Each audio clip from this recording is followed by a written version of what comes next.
संकटों को सभी लोगों के दुखों को हारने वाला सकट चौथ माघ माह के कृष्ण पक्ष की चतुर्थी तिथि को मनाया जाता है। इस दिन गणेश भगवान की पूजा होती है। पूरा दिन व्रत रखकर रात में चंद्रमा को अर्घ्य देकर व्रत खोला जाता है। संतान की लंबी उम्र सौभाग्य में वृद्धि के लिए यह व्रत बहुत ही महत्वपूर्ण होता है। आज के इस वीडियो में आप सुनेंगे सकट चौथ की कथा। उससे पहले जानिए शुभ मुहूर्त के बारे में। साल 2024 में 29 जनवरी सोमवार के दिन सकट चौथ का व्रत रखा जाएगा। चतुर्थी तिथि प्रारंभ होगी 29 जनवरी सोमवार की सुबह 6:12 से और समाप्त होगी 30 जनवरी मंगलवार की सुबह 8:54 पर। अब चाहिए इस दिन रहने वाले शुभ मुहूर्त के बारे में। 29 जनवरी सोमवार को सूर्योदय होगा सुबह 7:12 पर और सूर्यास्त होगा शाम 6:07 पर। ब्रह्म मुहूर्त का समय सुबह 5:35 से 6:23 तक रहेगा। अभिजीत मुहूर्त जो कि दोपहर में गणेश भगवान की पूजा करने के लिए बहुत ही उत्तम मुहूर्त है, दोपहर 12:17 से 1:01 तक रहेगा। अमृतकाल सुबह 11:44 से दोपहर 1:32 तक रहेगा। पूजा पाठ करने के लिए या कुछ खास उपायों को करने के लिए विघ्नहर्ता भगवान गणेश से अपनी कोई मनोकामना पूर्ति की प्रार्थना के लिए अभिजीत मुहूर्त और अमृतकाल का जिस समय है वह बहुत ही चंद्रोदय इस दिन रात को 9:30 है, वह इस समय के बाद से कभी भी खोल सकते हैं। चंद्रोदय से पहले बोला जाता है श्री भगवान श्री गणेश और सत्ता माता की कथा सुनता है या पढ़ता है। भगवान श्री गणेश और सत्ता माता सदा उनके और उनके परिवार जनों की रक्षा करती है। सकट चौथ के दिन सबसे पहले भगवान श्री गणेश जी की और मान सत्ता की पूजा की जाती है, फिर सत्ता माता की व्रत कथा सुनी जाती है और उसके बाद भगवान श्री गणेश की कथा सुनी जाती है। इसके बाद व्रत पूर्ण हो जाता है। लिए सबसे पहले सुनते हैं सत्ता माता की कथा, फिर आप सुनेंगे भगवान श्री गणेश जी की कथा। पुरानी कथा के अनुसार एक बार एक बुद्धि अम्मा के ग्वालियर बचालिया नाम का एक बेटा था। बुद्धि अम्मा अपने बेटे से बहुत प्यार करती थी और उसके लिए 12 महीने की चौथ के व्रत भी किया करती थी। बुद्धि अम्मा का बेटा हमेशा जंगल से लड़कियां काटकर लाता और फिर दोनों माँ बेटे मिलकर बाजार में लड़कियां भेजकर अपना गुजारा किया करते थे। बुद्धि अम्मा रोजाना लड़कियों में से कुछ लड़कियां अलग रख देती और चौथ के दिन बीते से छुपकर उन्हें बेचकर घर में सामान लाती और 5 चूरमे के लड्डू बनती थी। एक लड्डू अपने बेटे को खिलाती और एक लड्डू खुद खाती थी। एक बार चौथ का ही दिन था, बुद्धि अम्मा का बेटा अपनी पड़ोसन के घर गया। उसने देखा पड़ोसन ने चूरमा बनाकर रखा था। उसने पड़ोसन से पूछा आज का त्योहार है जो आपने चूरमा बनाया है? पड़ोसन कहने लगी मैंने तो आज ही बनाया है, लेकिन आपकी माँ तो हर चौथ के दिन ही चूरमा बनती है, आपको खाने के लिए नहीं देती है क्या? तो बेटे ने कहा देती तो है। फिर पड़ोसन ने बुद्धि अम्मा के बेटे से कहा कि तुम जो लड़कियां काट कर लाते हो उनमें से कुछ लड़कियां तुम्हारी माँ छुपाकर भेज देती है और फिर छुपाकर बेची गई लड़कियों से मिलने वाले पैसे से वह चूरमा बनती है। बेटे ने पड़ोसन से जब ये बात सुनी तो तुरंत अपनी माँ के पास गया। टूर्नामेंट बनाकर खुद अकेले ही खा जाती हूँ, आज से तुम या तो मुझे छोड़ दो या फिर चौथ माता के व्रत को छोड़ दो। बेटे की बात सुनकर मन कहने लगी बेटा मैं तो यह व्रत तुम्हारे लिए ही करती हूँ, मैं तुम्हें छोड़ सकती हूँ लेकिन चौथ माता का व्रत नहीं छोड़ सकती। यह बात सुनकर बेटा नाराज हो गया, नाराज होकर घर छोड़कर जाने लगा। तब मन कहने लगी बेटा तू जा तो रहा है लेकिन ये कुछ अनाज है जिससे मैं चौथ माता की कहानी सुनी है, ये लेकर जा और जब भी संकट आए तो चौथ माता का नाम लेकर कुछ दाने वहां पर डाल देना। बेटे ने इस बात पर विश्वास नहीं किया लेकिन फिर भी उसने अनाज के दाने रख लिए और घर से चल पड़ा। वह घर से थोड़ी ही दूर पर गया था कि उसने देखा कि रास्ते में खून की नदी बह रही थी और कहीं से भी रास्ता नजर नहीं आ रहा था। उसने चौथ माता का नाम लिया और थोड़े से अनाज कितने वहां पर डाल दिए और कहने लगा है चौथ माता अगर आप सच्ची है तो यहाँ पर मेरे लिए रास्ता हो जाए। ऐसा कहते ही नदी सूख गई और वहां पर रास्ता हो गया। अब बेटा वहां से रास्ता पार कर आगे बढ़ा तो जंगल में पहुंच गया। जंगल में पहुंचा तब तक रात हो चुकी थी। जंगल में बहुत सारे भयानक जंगली जानवर भी थे जो अपनी अपनी आवाज में बोलने लगे थे। उनकी डरावनी आवाज सुनकर बेटा डरने लगा। तब उसने चौथ माता का नाम लेकर वहां पर भी कुछ अनाज के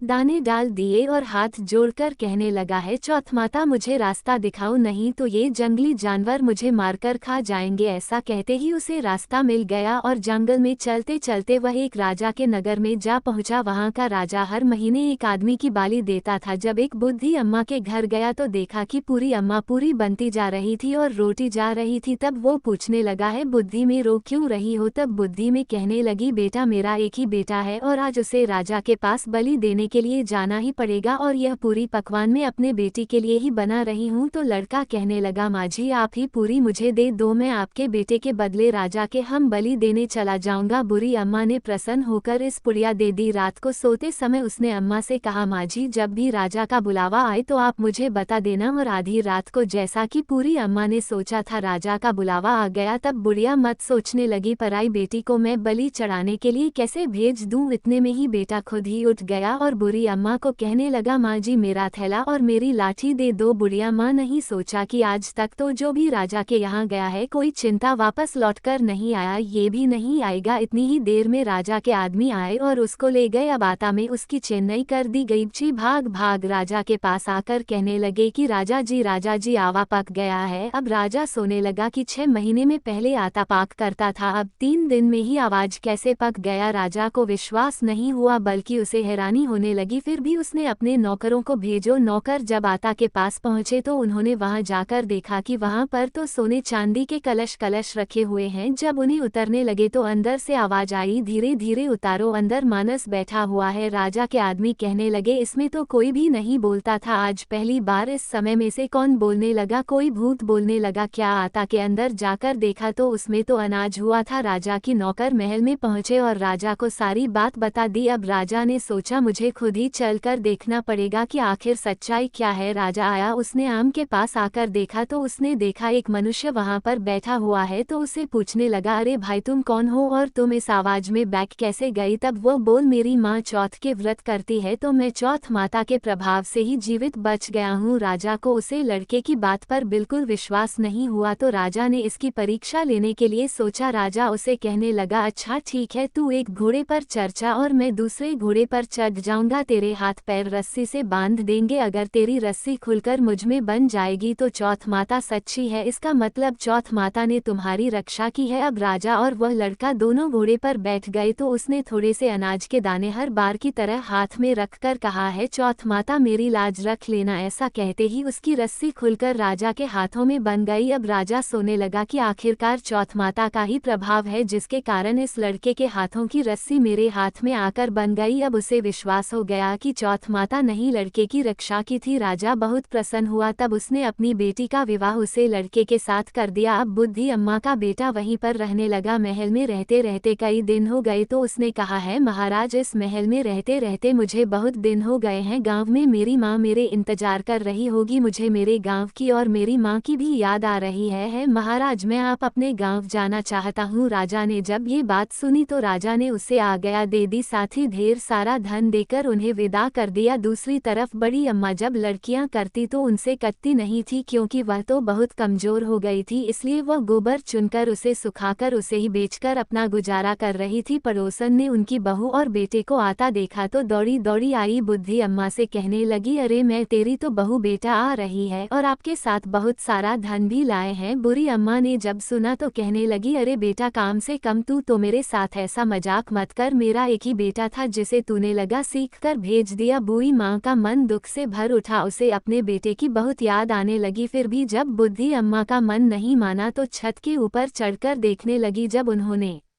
देखा तो सच में ही उसकी बहू बेटी आ रहे थे। बुद्धि अम्मा इतना प्रसन्न हुई कि मेरी खुशी के उनके तो प्यारी जमीन पर नहीं पड़ रहे थे। जब बहू बेटे दरवाजे पर आए तो बुद्धि अम्मा ने उनकी आरती उतारी, उन्हें भर भर कर आशीर्वाद दिया। बुरी अम्मा ने भी अपने बेटे को माफ कर दिया था। तब बेटा कहने लगा, माँ मैं चौथ माता के प्रभाव से ही बच पाया हूँ। और फिर इसके बाद तो सभी गाँव के लोगों ने मिलकर सकट चौथ का व्रत रखना शुरू कर दिया था। ही सकता माता जैसी बुरी अम्मा के बेटे का संकट दूर किया, वैसे ही इस कथा को कहने सुनने और उनका रब भरने वाले सभी के संकट दूर करना लिए आप सुनते हैं विघ्नहर्ता भगवान गणेश की कहानी। यह कहानी उसे समय की है जब भगवान शिव हजारों वर्षों से अपनी तपस्या में लीन थे। उसे समय मां पार्वती कैलाश पर्वत पर अकेले ही निवास कर रही थी। एक बार स्नान करने से पहले मां पार्वती ने अपने शरीर के उपटन से बालक की मूर्ति का निर्माण किया और अपनी मंत्र विद्या की शक्ति से उसे मूर्ति में प्राण डाल दिए। थोड़ी देर के बाद वह मूर्ति बालक के रूप में जागृत हो हो गई। मां पार्वती ने उसे बालक को अपने पुत्र गणेश के रूप में स्वीकार कर लिया और उन्हें कैलाश का द्वारपाल होने की जिम्मेदारी सौंप माता पार्वती उसे बालक को गणेश कहकर पुकारने लगी। माता पार्वती ने गणेश को बुलाया और कहने लगी, आज से मैं तुम्हारी माता हूँ। पुत्र जो आगे मैं तुम्हें दूंगी तुम्हें उसका ही पालन करना होगा। तब बाल गणेश इतनी माता से कहा, हे माते, मैं आपकी आज्ञा का ही पालन करूंगा। फिर एक बार की बात है, माता पार्वती स्नान करने के लिए स्नान अकेडमी गई और श्री गणेश जी को दरबार पर खड़ा करके कहने लगी कि पुत्र किसी को भी अंतर्माता ने देना, मैं स्नान करने जा रही हूँ। कुछ समय बाद वहाँ पर भोलेनाथ भी चले आते हैं और जैसे ही वह द्वारा से अंदर जाने की कोशिश करते हैं तभी बालक गणेश ने उन्हें द्वार पर ही रोक लिया और कहने लगे, आप अंदर नहीं जा सकते, अभी मेरी माता स्नान कर रही है, इसलिए इस समय मैं आपके अंदर नहीं जाने दूंगा। ये बात सुनकर भोलेनाथ बहुत क्रोधित हो गई और कहने लगे, अरे मूर्ख बालक, हमारे रास्ते से है। जो भोलेनाथ को नहीं पता था कि द्वार पर खड़ा यह बालक से हम उनका ही पुत्र है, किंतु बालक गणेश को तो अपनी माता की आज्ञा का पालन करना ही था, उनके लिए अपनी माता की आगे ही सर्वोपरि थी। तब उन्होंने भोलेनाथ को मना कर दिया। बालक गणेश की बातें सुनकर भोलेनाथ को बहुत क्रोध आया। उन्होंने नदी और अन्य गानों से कहा कि वह इस पलक को समझाएं। थोड़ी ही देर में नदी और अन्य गण आते हैं और उन्होंने गणेश जी को समझने का प्रयास किया कि है बालक यहाँ से है। जो इस समय भगवान शंकर बहुत क्रोधित होते हैं, उनके क्रोध से तुम भस्म हो सकते हो। लेकिन वह बालक था कि वहां से हटाने का नाम ही नहीं ले रहा था, डटकर द्वार पर खड़ा हो गया। कहने लगा, अगर आप में से किसी ने भी अंदर आने की कोशिश की तो मैं उसे दंड दूंगा। ये बात सुनकर नंदीगण क्रोधित हो गई और भी भगवान श्री गणेश से युद्ध के लिए तैयार हो गए, लेकिन श्री गणेश जी तो उन पर भी प्रहार कर देते हैं, जिस कारण बड़ी मुश्किल से जान बचाकर नदी और अन्य कर तू खुद त्रिशूल लेकर स्नानागार की ओर चल पड़ी। वहां पहुंचकर बालक गणेश को ललकारने वालों की, है मूर्ख बालक, तुमने मुझे और मेरे नंदीकरण को परेशान किया है, तुम्हें इस बात का दंड अवश्य मिलेगा। ये बात कहकर भोलेनाथ अपने त्रिशूल से बालक गणेश पर प्रहार करते हैं। एक क्षण में ही बालक गणेश का शीश घर से अलग कर देते हैं। उधर थोड़ी ही देर बाद जब माता पार्वती स्नान करके वापस बाहर आई तो उन्होंने देखा उनके पुत्र गणेश का सिर कटा हुआ जमीन पर पड़ा है और महादेव वहीं पास में ही त्रिशूल हाथ में लिए क्रोधित अवस्था में खड़े हुए हैं। ये सब देखकर माता पार्वती के क्रोध का ठिकाना नहीं रहा। दुख और क्रोध के मारे उन्होंने कई का रूप धारण कर लिया, जिससे तीनों लोकों में हाहाकार मच उठा। ब्रह्मा, विष्णु और महेश सहित सभी देवतागण मन पार्वती के इस भयानक रूप से भयभीत हो उठे और वे सभी उन्हें मनाने का प्रयास करने लगे, लेकिन मां पार्वती की हट्टी कि मेरे पुत्र को वापस लाकर दिया जाए, नहीं तो मैं संपूर्ण सृष्टि का विनाश कर दूंगी, जिससे सभी बहुत डर गए। तब ब्रह्मा जी और विष्णु जी ने महादेव जी से कहा, है महादेव, यह आपने क्या कर डाला है? महादेव, आपने तो पार्वती के पुत्र यानी कि अपने ही पुत्र को मृत्युदंड तेरा। ये सब जानकर महादेव को अपनी गलती का पश्चाताप हुआ और वे मां पार्वती से क्षमा मांगने लगी। कहने लगे,